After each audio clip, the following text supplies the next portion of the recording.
Hi guys, welcome to WiFi कड़ी points. Guys, इसके पहले एक वीडियो डाला गया था जो हाइड्रेशन पर डाला गया था। आज बच्चों की मांग है सर आप हाइड्रेशन और हाइड्रेशन एनर्जी के बारे में बताइए, उसके साथ साथ उसका पीरियडिक ट्रेंड क्या होता है, उसका पीरियडिक ट्रेंड क्या होता है, हम उस पर डिस्कशन करेंगे। तो गाइस देखते हैं, हाइड्रेशन का मतलब होता है, मैंने आपको जल्दी बता दिया था, हाइड्रेशन का मतलब होता है नहाना।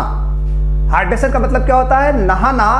तो हम नहाते कहाँ हैं? जल में नहाते हैं। अगर हम जल के साथ नहा रहे हैं तो उस प्रोसेस को हम कह सकते हैं हाइड्रेशन। और जल के अलावा अगर किसी दूसरे सॉल्वेंट से नहा रहे हैं, मान लीजिए मैं अल्कोहल से नहा रहा हूं, अगर मैं अल्कोहल से नहा रहा हूं तो ईथर से नहा रहा हूं, बेंजीन से नहा रहा हूं, मान लीजिए, इमेजिन करिए,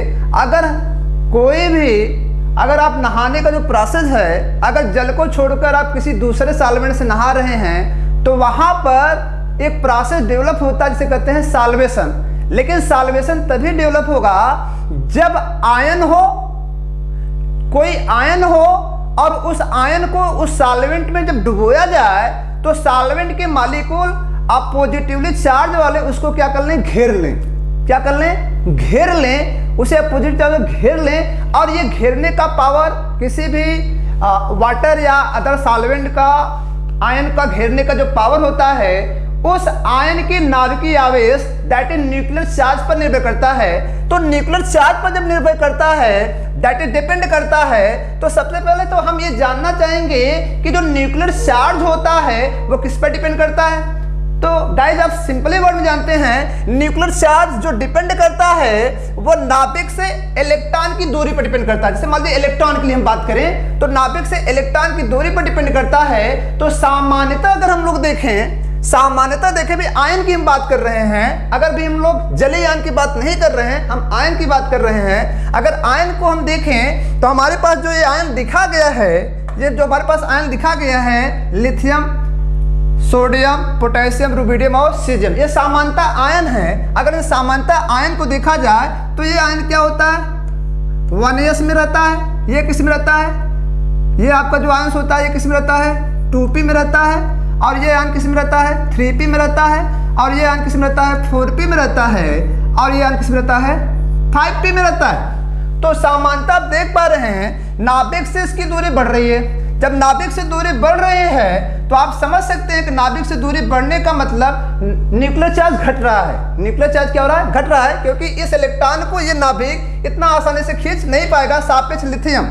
तो अगर इस अवस्था से हम देखें तो अगर हम आकार की बात करें तो आकार की अगर हम बात करें, दैट इज साइज की बात करें, रेडियाई की बात करें, तो रेडियाई सामान्य आयन में अगर देखा जाए तो लिथियम क्या दिख रहा है? हमें लिथियम क्या दिख रहा है? लिथियम से बड़ा कौन है? सोडियम, क्योंकि सेल बढ़ रहे हैं तो लिथियम से सामान्य आयन कौन बड़ा होता है? लिथियम से बड़ा कौन हो रहा है? सोडियम।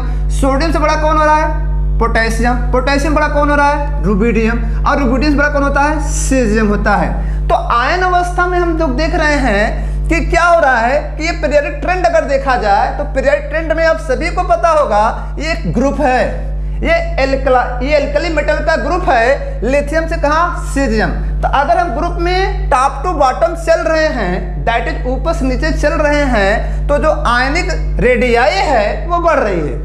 उसका रीजन क्या होता है? न्यूक्लियर चार्ज का घटना, मतलब अंदर का खिंचाव का कम होना। न्यूक्लियर चार्ज का घटने से साइज क्या हो रही है? बढ़ रही है। सामान्य आयन केस में तो सामान्य आयन हम जब देख रहे हैं तो ये ऐसा हो रहा है कि मतलब आयनिक रेडियाई जो हो रही है टॉप टू बॉटम चलने पर बढ़ रही है। अब दूसरा प्रश्न होता है कि हमने आपको तुरंत एक वर्ड बताया था, जो पानी के बाहर छोटा होता है वो पानी में क्या होता है? मोटा होता है। तो जो पानी के बाहर छोटा होता है वो पानी मोटा होने का रीजन ये होता है कि जब वह आयन पानी के बाहर था तो छोटा था। अब जब छोटा था, जैसे इसको पानी मिला तो बताओ, पानी मिला तो ये क्या है? ये न्यूक्लियस है। सभी आयन का न्यूक्लियस मान लेते हैं यहाँ पर है। तो बताओ लिथियम का जो न्यूक्लियस है उसके सबसे नजदीक कौन आ रहा है? वाटर। फिर क्या हो रहा है? पोटेशियम से दूरी पर कौन हो रहा है? वाटर। फिर हम जा रहे हैं सोडियम, पोटेशियम, फिर किस में जा रहे हैं? रुबिडियम, फिर किस में जा रहे हैं? सीजियम। तो हमें भी बताइए कि वाटर, जो वाटर मॉलिक्यूल है उसका जो निगेटिव चार्ज है और ये क्या है हमारा पॉजिटिव चार्ज है, बताइए किसमें न्यूक्लियर चार्ज ज्यादा है? जिसमें न्यूक्लियर चार्ज ज्यादा होगा वो वाटर के अपोजिट चार्ज को क्या करेगा, उतना तरह से खींचेगा, अट्रैक्ट करेगा। और जब अट्रैक्ट करता है तो अट्रैक्शन से क्या होता है, इस आयन के चारों तरफ क्या हो जाते हैं, वाटर का क्या होता है, एक लेयर बन जाती है। और वो लेयर जो बनती है, जो कि यहाँ दिखाई गई है, वो लेयर दिखाई गई है। लिथियम ने वाटर का एक लेयर तैयार किया, दैट इज एनवायरनमेंट तैयार किया, ये परिवेश बनाया है। और इस परिवेश में पूरे बाहर क्या दिख रहे हैं, पॉजिटिव चार्ज दिख रहे हैं। इसका मतलब इसको हम कहते हैं हाइड्रेटेड आयन। क्या नाम देते हैं, हाइड्रेटेड आयन। दैट इज ये स्ट्रक्चर में अब ये लिथियम नहीं है, अब लिथियम के साथ क्या है, लिथियम के साथ क्या है, लिथियम के साथ क्या है, जल है। तो जल अगर है तो इसे हम क्या कर देते हैं, जलीय ion, that is hydrated ion. ये जलीय आयन है लिथियम का।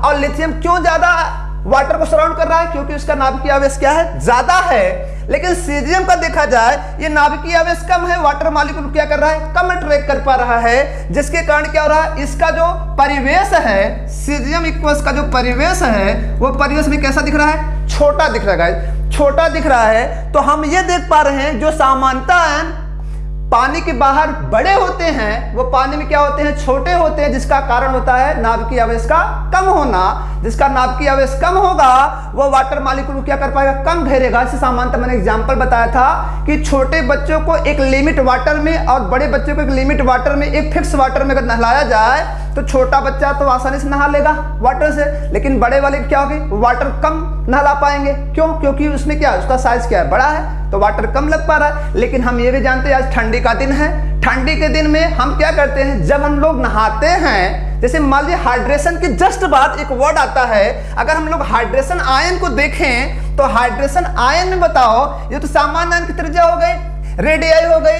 अब हमारा नेक्स्ट वर्ड आता है hydrated ion, that is lithium का, पोटेशियम का, सोडियम का, सीजियम का, जलीय आयन का। जो अगर हम लोग देखें तो जो जलीय आयन की अवस्था में अगर देखा जाए तो हम क्या पाएंगे, सबसे बड़ा आकार में कौन होगा, जो पानी के बाहर छोटा होता है पानी में क्या हो जाएगा, बड़ा। उसका कारण क्या होता है, नाभिकीय आवेश का ज्यादा होना। तो बताओ ट्रेंड हमें क्या मिलेगा, ट्रेंड हमारा बदल जाएगा, ट्रेंड ये हमारा तुरंत बदल जाएगा। ऐसी कंडीशन में कौन ज्यादा हो जाएगा, बड़ा, लिथियम जलीय आयन का आकार सबसे बड़ा हो जाएगा।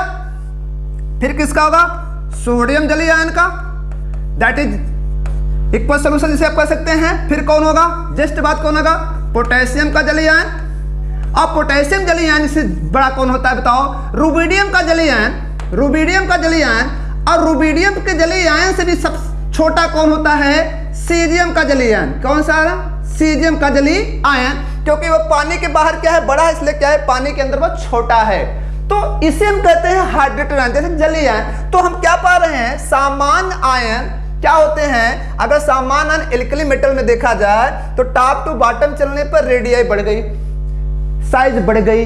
लेकिन जलीय अवस्था में कि क्या होती है, टॉप टू बॉटम चलने पर क्या होती है, साइज घट जाती है, डिक्रीज कर जाती है। दैट इज लिथियम क्या हो जाता है, सोडियम, पोटेशियम, रुबिडियम, सीजियम सापेक्ष में क्या होता है, बहुत बड़ा हो जाता है। अब दूसरा प्रश्न ये आता है कि जब ये हाइड्रेट करता है तो हाइड्रेट के दौरान एक एनर्जी क्या होती है, रिलीज होती है, दैट इज हाइड्रेशन प्रोसेस, एक एक्सोथर्मिक प्रोसेस होता है, उसमें एक एनर्जी रिलीज होती है। अब आप खुद समझ लीजिए, किसी को कम पानी से नहलाइए, उसको क्या होगा, कम पानी से नहलाइए, और किसी को ज्यादा पानी से नहलाइए, तो बताओ किसको ठंडी ज्यादा लगेगी, किसको ठंडी ज्यादा लगेगी, जो एनर्जी ज्यादा क्या करेगा, रिलीज करेगा।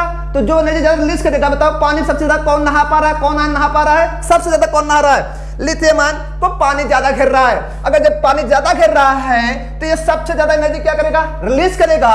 दैट इज जो हमारा हाइड्रेशन होता है, और हाइड्रेशन के दौरान जो एनर्जी रिलीज होती है उसे क्या बोलते हैं, उसे क्या पढ़ते हैं हम, उसको हम लोग पढ़ते हैं, उसे हम पढ़ते हैं हाइड्रेशन एनर्जी। क्या पढ़ते हैं, हाइड्रेशन एनर्जी गाइस पढ़ते हैं, हाइड्रेशन एनर्जी पढ़ते हैं। अब आप बताइए, ये जो हाइड्रेशन एनर्जी होती है कब बनती है, जब हाइड्रेशन प्रोसेस होता है, जिसमें जितना ज्यादा हाइड्रेशन होगा, दैट इज जिसको, जिस आयन को जितना ज्यादा जलीय मॉलिक्यूल्स घेरेंगे उसमें उतना ही ज्यादा क्या होगी, ऊर्जा रिलीज होगी, ऊर्जा रिलीज होगी। तो बताइए सबसे ज्यादा हाइड्रेशन एनर्जी किसकी होगी, जो जितना ज्यादा पानी से नहाएगा उतना ही ठंडा होगा, जो जितना ज्यादा पानी से नहाएगा उतना ही ठंडा होगा। ठंडा होने का मतलब क्या होता है? बॉडी की गर्मी क्या हो रही है? बाहर जा रही है। तो वही लॉजिक समझ लीजिए कि इसमें सबसे ज्यादा पानी से कौन नहा रहा है? लिथियम नहा रहा है। तो बताओ हाइड्रेशन एनर्जी का जो ट्रेंड होगा वो सबसे ज्यादा किसका होगा? सबसे ज्यादा किसका होगा?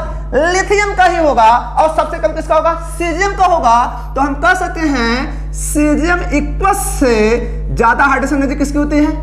रुबिडियम। रुबिडियम इक्वस, और रुबिडियम इक्वस से ज्यादा किसकी होती है बताइए? ज्यादा किसकी होती है? Potassium. Potassium equals that is जलीय आयन। और पोटेशियम किसकी होती है? सोडियम जलीय आयन की होती है। गाइस सोडियम जलीय आयन सबसे ज्यादा किसकी होती है? सबसे ज्यादा होती है लिथियम जलीय आयन। लिथियम इक्वस सबसे ज्यादा लिथियम इक्वस होता है। टॉप टू बॉटम अगर चला जाए, ऊपर से नीचे चला जाए, तो हाइड्रेशन एनर्जी क्या हो रही है? हाइड्रेशन एनर्जी क्या हो रही है? डिक्रीज हो रही है। तो हाइड्रेशन एनर्जी जब डिक्रीज हो रही है तो यहां पर हम देख पा रहे हैं कि सबसे ज्यादा किसकी हो जाएगी? लिथियम का, जो ट्रेंड में क्या है? सबसे ऊपर होता है। तो अगर हम ट्रेंड को देखें तो एक सामान्यतः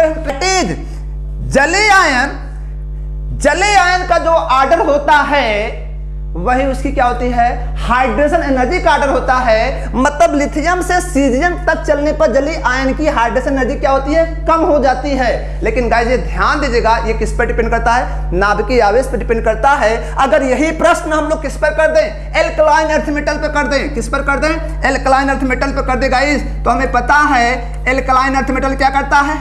एल्कलाइन अर्थ मेटल क्या करता है? आप सबको पता होगा एल्कलाइन अर्थ मेटल्स में कितने न्यूक्लियर चार्ज बनते हैं?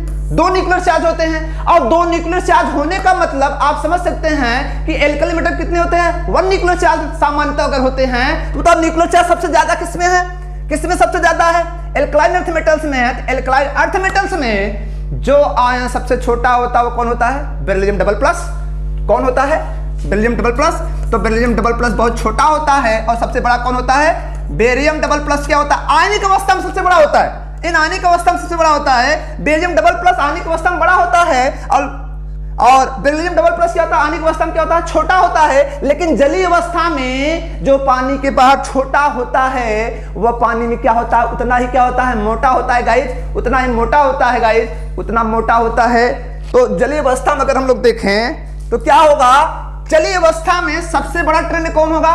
सबसे बड़ा ट्रेंड होगा beryllium double plus. Beryllium double plus का जो इक्वस होगा उसकी साइज सबसे ज्यादा होगी। और सबसे कम किसकी होगी? बेरियम डबल प्लस सबसे कम होगी। और हमें पता है कि जिसमें हाइड्रेशन जलीकरण ज्यादा होगा उसमें क्या होगी? उतनी ही ज्यादा क्या होगी? ऊर्जा रिलीज होगी। दैट इज ये प्रोसेस क्या होता है? एक्सोथर्मिक होता है। तो बताओ hydration energy alkaline earth metal में किसकी ज्यादा होगी? सबसे ज्यादा किसकी होगी? बेरिलियम आयन की होगी। और सबसे कम किसकी होगी? बेरियम आयन की होगी। गाइस बेरियम आयन की होगी।